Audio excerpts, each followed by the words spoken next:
Nós vamos ter um momento de oração, porque a Bíblia diz que minha casa será chamada casa de oração. Eu recebi agora pela manhã vários recadinhos de pessoas justificando: pastor, não poderei ir, porque fulano passou mal à noite, Beltrano está com tal situação. E eu percebi que tem muita gente enfermo, doenças respiratórias, muito comum nessa época do ano, e alguns que gostariam de estar aqui e justificaram, dizendo que não podiam estar aqui por causa da enfermidade. E a Bíblia diz: alguém enfermo entre vós, ore. Então nós vamos orar pedindo a cura.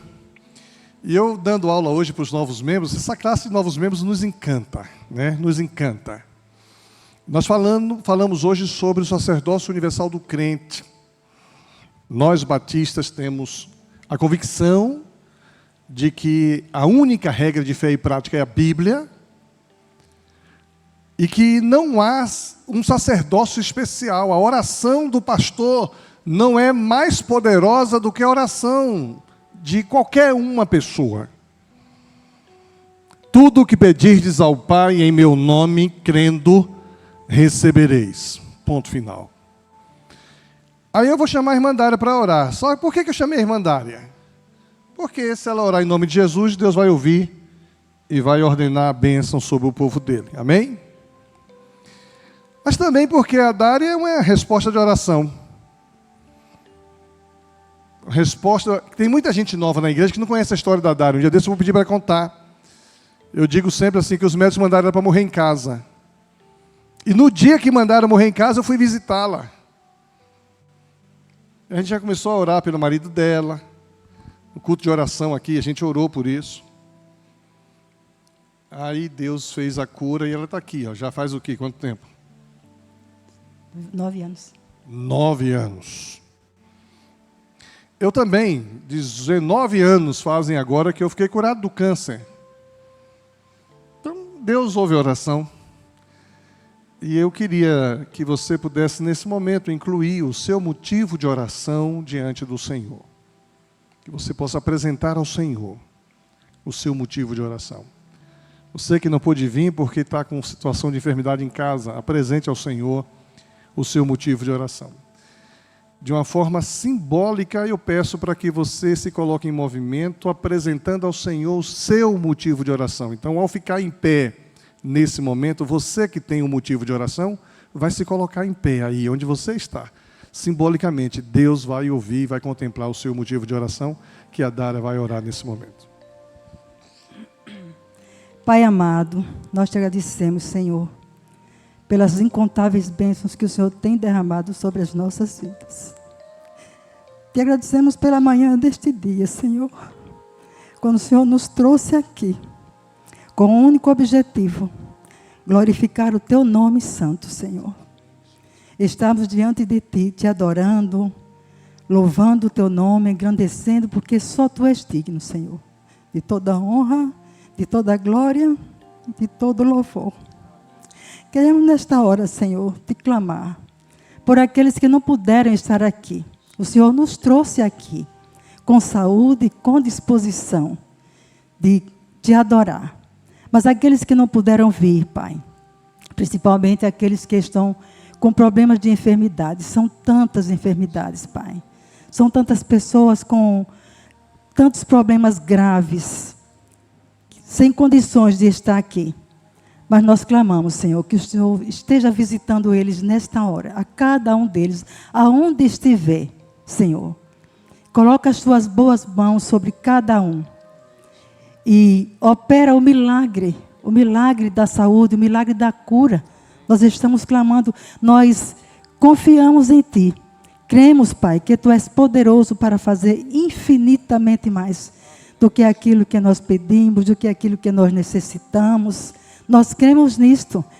E é por isso que nós colocamos nas Tuas mãos, Pai, cada um daqueles pedidos que foram feitos, aqueles que estão sendo feitos durante os cultos de oração, aqueles que estão sendo feitos ali na sala de oração. Pai, onde houver, Pai, pessoas clamando, se ajoelhando, se colocando diante de Ti e clamando a Tua cura, que o Senhor opere o milagre em nome de Jesus. Quero colocar diante de Ti nesta hora o Senhor Fábio, que está ali naquele hospital, Pai, tão grave, Senhor. É um idoso, todo quebrado por uma queda que sofreu, com outros problemas de saúde. Ontem foi entubado.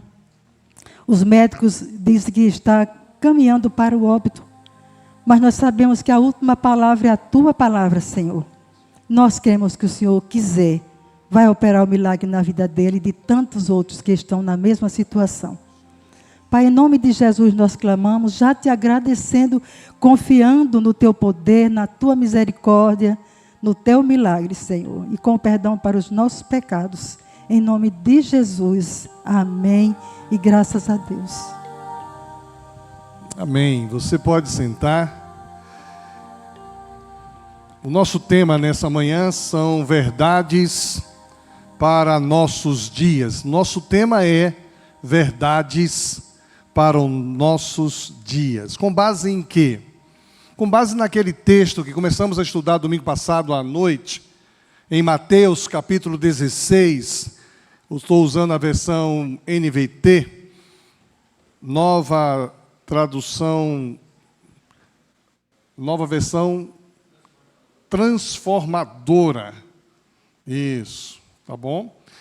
Então, diz assim o texto bíblico: quando Jesus chegou à região de Cesareia de Filipe, perguntou a seus discípulos: quem as pessoas dizem que é o Filho do Homem? Eles responderam: alguns dizem que o Senhor... Olha que coisa interessante, né? Quem as pessoas dizem que é o Filho do Homem? Jesus perguntando aos discípulos. Aí eles responderam: alguns dizem que o Senhor é João Batista. Já está implícito ali os discípulos respondendo: quem é o Filho do Homem? É o Senhor que está perguntando isso para a gente. Que o Senhor é João Batista, outros dizem que é Elias e outros ainda que é Jeremias ou um dos profetas. E vocês? Perguntou ele. Parece que Jesus queria ouvir isso. Parece que Jesus precisava dar um destaque nisso. E vocês? Perguntou ele. Quem vocês dizem que eu sou? Simão respondeu: Senhor, o Senhor é o Cristo, o Filho do Deus vivo. Disse Jesus: que grande privilégio você teve, Simão, filho de João. Foi por meu Pai no céu quem lhe revelou isso. Nenhum ser humano saberia por si só. Preste atenção que isso aqui é muito forte, muito importante para o que nós estamos estudando nesta manhã. Agora eu lhe digo que você é Pedro, e sobre esta pedra edificarei a minha igreja, e as forças da morte não a conquistarão. Eu lhes darei as chaves do reino dos céus, e o que você ligar na terra terá sido ligado no céu, e o que você desligar na terra terá sido desligado no céu. Então ele advertiu a seus discípulos que não dissessem a alguém que ele era o Cristo. Pedro o chamou do lado, versículo 22, e começou a repreendê-lo por dizer tais coisas, dizendo: jamais, Senhor, disse ele, isso nunca lhe acontecerá. Jesus se voltou para Pedro e disse: afaste-se de mim, Satanás. Você é uma pedra de tropeço para mim. Considera as coisas apenas do ponto de vista humano e não da perspectiva de Deus. É verdade, eu pulei alguns versículos, sim. Mas quando a gente lê todo esse texto e a gente olha o contexto, a gente vai ver que uma hora Pedro é elogiado, exaltado, de outra hora Pedro é abatido, frustrado. Bem-aventurado sois tu, Simão, filho de Jonas. Aí ele cresce, começa a repreender Jesus, para proteger Jesus. Senhor, isso não vai acontecer, diz aí o versículo 22. Jamais, Senhor, isso vai lhe acontecer. E aí Jesus diz: para trás de mim, Satanás, você é Petros. Aí a gente vai falar um pouco da linguagem originária do texto. Aqui é grego. Você é Petros, você é pedra pequena, pedrinha. Aí depois ele diz: você agora se transforma em pedra de tropeço, também Petros. Você se torna nesse momento pedrinha de tropeço. Isso traz para nós alguns ensinamentos. Ora, nós podemos ser bênção na vida de alguém, ou outra hora nós podemos ser pedra de tropeço na vida de alguém. Esse texto, quem não assistiu o sermão de domingo passado, precisa entrar no YouTube e assistir o sermão domingo à noite, senão vai voar um pouquinho, não vai entender direito o que nós estamos falando agora nessa parte aqui adiante. Interessante que quem veio no encontro de casais, que foi maravilhoso, parabéns, pastor Vilibaldo, foi uma bênção a sua fala. Vili soltou ali já um texto, e eu fiquei ali glorificando a Deus, porque eu falei: engraçado, nós estamos em sintonia, quando você citou o texto de Pedro, que todos nós somos Petros, no grego, todos nós somos pedra viva nas mãos de Deus. Devemos cuidar para não sermos pedra de tropeço também. Ter muito cuidado com isso. Então, olha para esse texto de Pedro e eu digo assim: aqui nós vivemos um dilema de Pedro. Quando o Vili faz menção ao comentário do Nildo, ele disse, pastor Nildo diz assim: olha, a versão desse filme ali pareceu um negócio meio de outra igreja. Porque é nesse texto que outra igreja faz uso para trazer um ensinamento diferente do nosso. Nós entendemos que o nosso ensinamento é o correto. Da outra igreja, nesse ponto, parece não ser segundo a nossa perspectiva. E aí eu queria destacar algumas verdades para nós nesta manhã. Primeira verdade: não se deve posicionar em relação a Jesus Cristo fazendo uma pesquisa de opinião pública. Você não pode se posicionar quem é Jesus para você, levando em conta o que as pessoas dizem que Ele é. O que dizem as pessoas sobre o Filho do Homem? Uns dizem que o Senhor é fulano, beltrano, ciclano. E vós? Quem dizeis que eu sou? Você não pode firmar a posição em Cristo Jesus fazendo uma pesquisa de opinião pública. Você vai encontrar hoje pessoas que não acreditam sequer em Deus. Pessoas que não acreditam na Bíblia. Pessoas que não acreditam em Jesus. Pessoas que não acreditam em religião. Pessoas que não acreditam em outra coisa a não ser em si mesmo, na sua capacidade. E a maioria das pessoas não creem em Jesus. Por isso, se você precisar da opinião pública para afirmar a sua convicção sobre Jesus, você está perdido. Porque a maioria da população mundial está indo por um caminho que não reconhece Jesus como Senhor e Salvador. Apesar de alguns usarem esse método, quero dizer para você que é frustrante.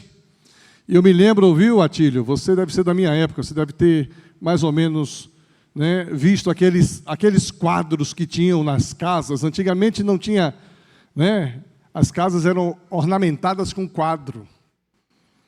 Aí tinha um quadro bonito, que na casa de todo crente tinha um quadro daquele. O caminho largo que conduz à perdição e o caminho estreito que conduz à salvação. Toda vez que eu prego isso aqui, meu WhatsApp enche de imagem desse quadro. O pessoal diz, pastor, aqui o senhor está pregando aí, ó. E nenhum deles que me mandaram até agora é aquele que eu vi na minha infância. Nenhum deles. Então, se você tem algum aí, manda para ver se eu acho que próxima vez eu mostro aqui qual é o caminho. Esse quadro mostra exatamente que o caminho estreito que conduz à salvação não é o caminho da maioria das pessoas. Por isso não é de se estranhar se você no seu trabalho perceber que a maioria não crê em Jesus como Senhor e Salvador. Não tem nenhum problema nisso. Não há nenhum problema se a maioria na sua escola, na sua faculdade, a maioria dos seus amigos não crerem em Jesus como Senhor e Salvador. Não há nenhum problema nisso, porque a maioria das pessoas não reconhecem Jesus como Senhor e Salvador, e a Bíblia diz que a maioria não vai conhecer. Agora é responsabilidade minha tornar Jesus conhecido como Senhor e Salvador na vida das pessoas que estão do meu lado. Sabe por quê? Porque quando essas pessoas chegarem diante do tribunal, vai dizer assim, ainda bem que o Quias me apresentou Jesus. Não pode dizer, como dizia o antigo hino do cantor cristão, não me falaram de Cristo. O pior de tudo é dizer assim, olha, a irmã Zita viveu comigo naquele condomínio e não me falou de Cristo. Então, nós não podemos levar em conta o que as pessoas estão falando sobre Jesus. A coisa mais importante não é o que os outros dizem, mas sim o que você diz segundo o que você crê. E eu digo sempre, nós cremos no que nós queremos crer. Ponto final. Se você quiser crer em Jesus, você vai crer em Jesus. Se você não quiser crer em Jesus, você não vai crer em Jesus. E não importa o que eu diga.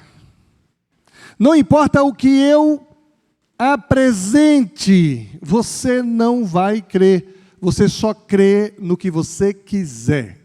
Ponto final. É assim. É assim. As decisões da multidão, certas ou erradas, não podem substituir o que você crê. As decisões da opinião pública não substituem a decisão pessoal. E é isso que nós vamos estar diante de Jesus e Ele vai levar em conta o que você crê. Por isso que Jesus joga um confete sobre Pedro. Bem-aventurado, feliz é você, Simão. Porque você disse, tu és o Cristo, o Filho do Deus vivo.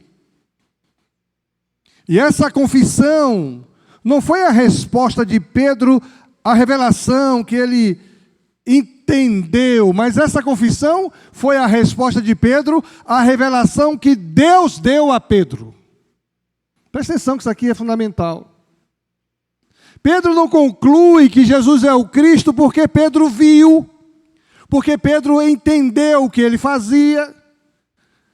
O texto bíblico deixa bem claro que Jesus se revelou a Pedro, e ele então responde por revelação do Pai.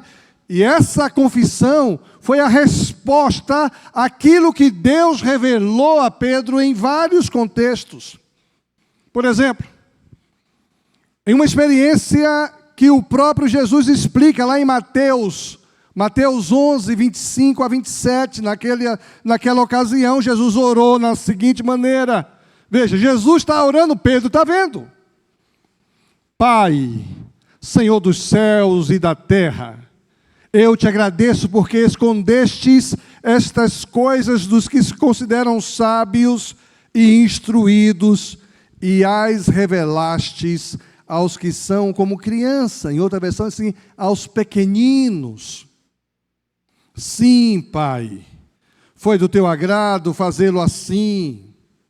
Meu Pai me confiou todas as coisas. Ninguém conhece verdadeiramente o Filho, a não ser o Pai. E ninguém conhece verdadeiramente o Pai, a não ser o Filho.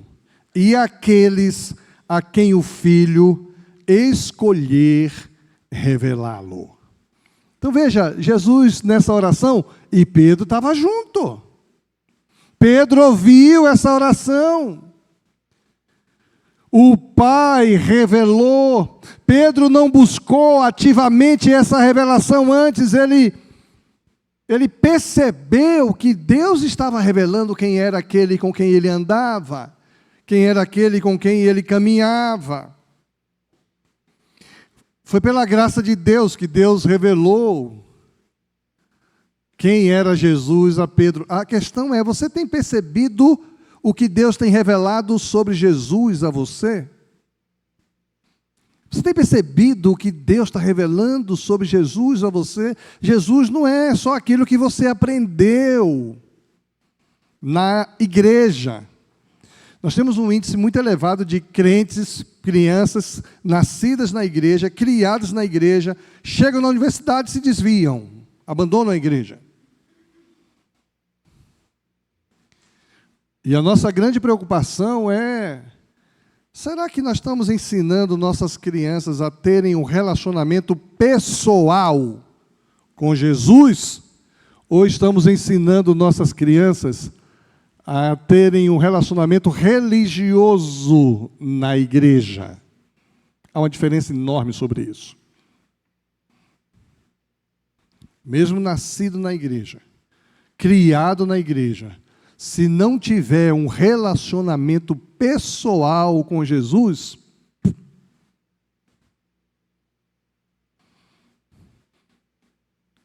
vocês estão entendendo a gravidade do que eu estou falando? É muito sério isso aqui. E a gente se decepciona quando alguém criado na igreja, de repente, abandona tudo. E se revolta contra tudo. E não tiveram sensibilidade para perceber o que o próprio Deus estava revelando sobre Jesus, e não tem intimidade com Jesus, não conversa com Jesus, não ouve Jesus falar, não sente quando Jesus está dizendo vai, volta, recua, não tem consciência quando fala uma besteira, quando pratica um pecado. Todos nós somos pecadores, diz a palavra. E quando a gente pisa na bola, o Espírito Santo diz assim: ô cara, volta aí. Mas a gente não percebe os sinais que Deus está mandando para a gente sobre quem é Jesus. Aqui Pedro percebeu. Quem é Jesus? Pedro não buscou ativamente essa revelação, ele percebeu o que Deus estava revelando pela graça. Deus escondeu, veja que Jesus esconde dos fariseus, dos saduceus, dos estudiosos da lei. Deus esconde, mas revela aos simples. Deus esconde dos orgulhosos. Presta atenção, que aqui é muito forte. Porque tem muita gente orgulhosa aqui. Aqui aonde, pastor? Olha aqui, perto de você aí. Num raio de 1 metro entre você está, tem muita gente orgulhosa. Mas só tem eu aqui, então é você mesmo. É você mesmo. E nós temos uma tendência a sermos orgulhosos. Da minha vida cuido eu. Eu sei o que é melhor para mim. Aí Deus esconde a revelação de quem é Jesus para você que é muito cheio de si mesmo. Você que é cheio de empáfia, de vaidade, de orgulho, de ser sabedor de todas as coisas. Deus esconde a revelação dos orgulhosos, mas revela aos simples e humildes. Por isso que a gente tem que pedir a Deus um coração humilde, um coração simples. O texto bíblico de hoje, se não me engano foi de hoje, Manhã Cedo fala exatamente sobre isso. Humildade. E eu já disse para vocês que eu peço a Deus todo dia que me dê humildade, porque se Deus não me der humildade, eu estou perdido. E não sou só eu não, você também, viu? Porque esse bebezinho que está no seu colo aí vai sendo ensinado a ser seguro de si. A gente enche de elogio, que laço lindo, um laço amarelo na cabeça dela, que coisa linda. E ela olhando para mim, olha para mim como se está entendendo tudo que eu estou falando. E a gente fica encantado, e a coisa mais linda do mundo. E a gente enche o ego, Está estabelecido. Cresce, se torna uma adolescente, gente. Precisa ver. E eu não quero me aprofundar aqui, viu? Mas eu poderia me aprofundar. Por que as crises da adolescência? Você já percebeu que adolescente, regra geral, acha bonito ser feio.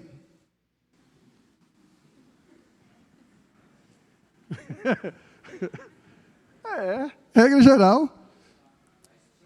É estranho. Aí deixa o cabelo ficar de um jeito totalmente diferente. A maneira de se vestir de adolescente, regra geral. Acha bonito ser feio. Para desconstruir, aqui um pouco de psicologia, não vamos pregar psicologia não, porque o púlpito do Senhor é Bíblia, não é psicologia. Mas para desconstruir a imagem que ele pensa que o pai e a mãe implementou, a tio, a avó implementou. E eu quero dizer para meu pai, para minha mãe, que eu sou. Por isso que alguns deixam o cabelo crescer. Meu filho adolescente tinha um cabelo Black Power. Falar nisso, alguém esqueceu no meu gabinete um pente de Black Power, está lá. Não sei quem foi que esqueceu. Outro deixa o cabelo crescer até aqui. Cabelo bonito, tem alguns que deixam cabelo. Teve um adolescente aqui que tinha um cabelo aqui, ó. Fez o papel de Jesus na viagem missionária. Mas parece, domingo passado ele não veio, hoje não está aqui de novo, estou de olho nele, viu, Nilton? Vou pegar ele depois. Aí depois, cabelo bonitão do cara, meu. Falei, cadê aquele cabelo? Cortei, pastor. Cortou, mas você vendeu? Vendi. Falei, pelo menos valeu para alguma coisa. Agora, a gente não liga mais. Hoje, o adolescente pode usar a calça rasgada, pode usar cabelo do jeito que ele quiser, a camisa, ninguém está nem aí para isso. Mas, no fundo, nós somos orgulhosos. É disso que eu estou falando.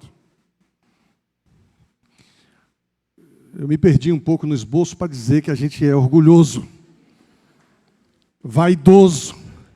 Mas Deus ocultou essas coisas aos sábios e entendidos e revelou aos simples e humildes de coração. Aqui já valia uma oração para encerrar o sermão. Deus, me dê um coração humilde. Dá-me um coração igual ao seu, coração disposto a te obedecer. Deus, me dê um coração novo. Tira de mim um coração de pedra e coloca em mim um coração de carne. Gente, todos nós, se não cuidarmos, nós temos esse coração duro em nosso coração. Temos dureza em nosso coração. Não se deve posicionar-se diante de Jesus, levando em conta o que os outros estão fazendo. Eu estou muito feliz aqui com a nossa igreja, porque a nossa igreja tem sido procurada por gente de várias crenças. Tem gente aqui de outras igrejas, de outras denominações, de outras religiões. E tem gente desigrejado. Eu acho muito legal que os desigrejados vêm para cá, para esse negócio. E se sente bem nesse lugar. E quase sempre os desigrejados, eles têm uma reação a algo negativo que aconteceu na igreja. Então, às vezes, uma criança correndo aqui, uma pessoa trata mal a criança. Eu falei da Lucia. Vê, Lucia. Lucia, todos nós sabemos, uma joia de Deus. Antigamente ela entrava ali dentro, lembra disso? E os pais ficavam em tempo de morrer, meu Deus, ficava. Não vou voltar nessa igreja mais não, porque eu estou envergonhado. E a gente não está nem aí, todo mundo sabe quem é ela e o jeito dela. Hoje eu achei legal, ela veio aqui, nem segurou aqui, ó. Ela já veio, olhou, ela é encantada, como toda criança é encantada pela bateria. Ela também é. E ela fica por aqui, sentou aqui. Começou a fazer pose para foto, achei aquilo lindo. De repente já não quis mais tirar foto. Um coração simples e humilde na casa do Pai. Mas teve gente que, ao ouvir isso assim, pega uma criança atípica, que hoje o termo correto é esse, uma criança atípica, e foi dolorido. Uma vez uma mãe pegou um menino aqui, levantando pela orelha, aqui, ó. Eu falei, menina, que é isso? Aí a criança que teve um puxão de orelha na casa, não vem mais, é um crente em Jesus, mas se torna desigrejado, porque ficou traumatizado de uma maneira rude, que alguém tratou, ou às vezes até o irmão trata, ou até o pastor. Quantos pastores produziram traumas em pessoas que hoje não querem mais entrar na igreja, porque esse negócio de igreja, eu tenho um trauma contra a igreja. Então, nossa igreja tem sido procurada por pessoas desigrejadas e podem vir, deixar e vir a nós os desigrejados, venham todos. E ao chegarem aqui, vamos amá-los. Ao chegar aqui, vamos acolhê-los. Vamos recebê-los. Porque Jesus está dando sinais e eles estão percebendo. Eles estão percebendo as revelações do Pai de quem é Jesus. A coisa mais importante não é o que os outros dizem, mas sim aquilo que você descobre ao perceber que Deus está se revelando a você.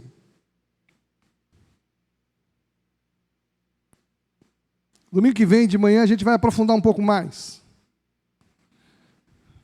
Porque nós vamos ter assembleia agora e eu vou precisar encerrar. Mas domingo que vem de manhã eu quero continuar. Esse foi apenas a primeira revelação que eu acho que vale a pena a gente adquirir. Primeira verdade para os nossos dias. Nós não devemos nos posicionar em relação a Jesus levando em conta terceiros, mas nós somos chamados e desafiados a nos posicionar diante de Deus, mediante as revelações de Deus a nós. E se Deus não está revelando nada a você, peça a Deus. Aquele que tem falta, peça a Deus, que a todos dá liberalmente.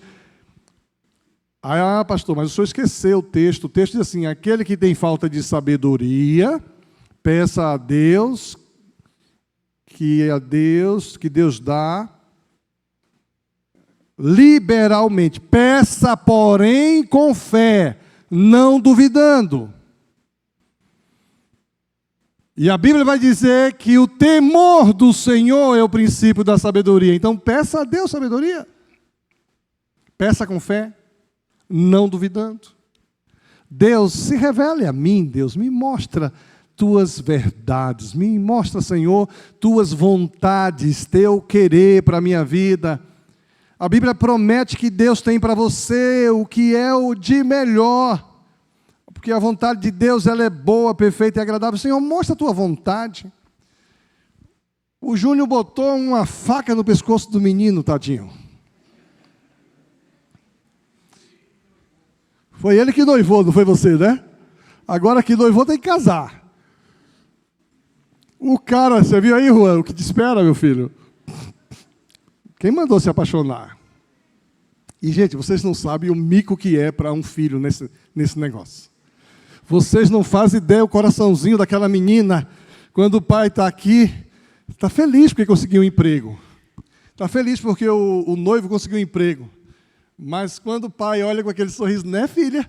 Ai, meu Deus, vai falar de mim de novo. Filho de pastor, filho de quem tem o microfone na mão, sempre paga mico. E para a gente não não fazer outros pagar muito mico, vamos encerrar o nosso momento, nesse momento, orando. Mas eu queria que você não saísse daqui sem cristalizar qual é a mensagem que você vai levar para casa hoje. Deus tem ocultado algumas coisas da sua revelação aos sábios e entendidos, mas Deus tem revelado aos simples e humildes. Você tem percebido as revelações de Deus?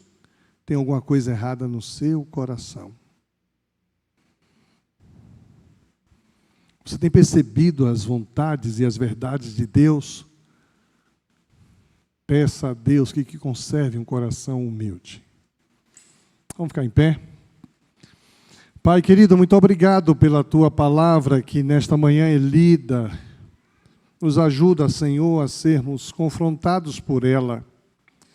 Nos ajuda a olharmos não apenas para a experiência de Pedro há 2000 anos atrás, mas nos ajuda a viver isso hoje, no século 21, nesse momento. Muito obrigado, ó Deus, porque de alguma forma o Senhor tem revelado a Tua vontade, a Tua palavra, a Tua verdade ao nosso coração e nós estamos aqui para isso. Dá-nos, Senhor, sensibilidade de ouvirmos, entendermos, aplicarmos a Tua palavra aos nossos corações. Quero pedir que o Senhor quebrante cada um de nós. Quebrante, ó Deus, nossos orgulhos, nossa vaidade. Nos ajuda, Senhor, a termos um coração quebrantado e humilde diante do Senhor, para entender as revelações do alto que o Senhor tem para nós. E nos ajuda a sermos nós instrumentos de revelação a outras pessoas que se relacionam conosco. Nos ajuda, Senhor, para que as outras pessoas olhem em nós e percebam em nós uma conduta, uma postura. Percebam em nós bênção, paz, alegria. Percebam em nós revelação da Tua vontade. Que cada um de nós, Senhor, saiamos desta manhã entendendo que o Senhor espera de nós e nós queremos ser aquilo que o Senhor espera de cada um de nós. Nos ajuda a sermos instrumentos em Tuas mãos, para entendermos as grandezas do Senhor e, mais do que isso, sermos porta-vozes dessas grandezas aos corações. Em nome de Jesus. Amém.